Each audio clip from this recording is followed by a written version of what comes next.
mateso ya mauti yatakuwa yamekoma hapo. Yatakuwa yamekoma hapo.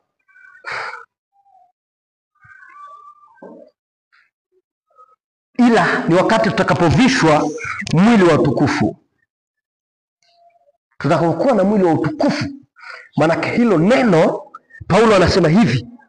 Anasema hivi, basi huu haribika, huu mwili wa kufa utakapovaa kutokuharibika, na huu wa kufa utakapovaa kutokufa, hapo ndipo litakapokuwa lile neno lililoandikwa, mauti imemezwa kwa kushindwa, kwamba milele na milele ya kutokuwa na mauti.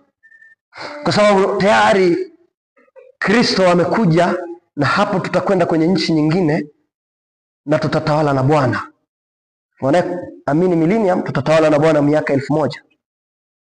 Na hapo tutakuwa tunaonjeshwa ladha ya kukaa na Bwana miaka yote ya kudumu.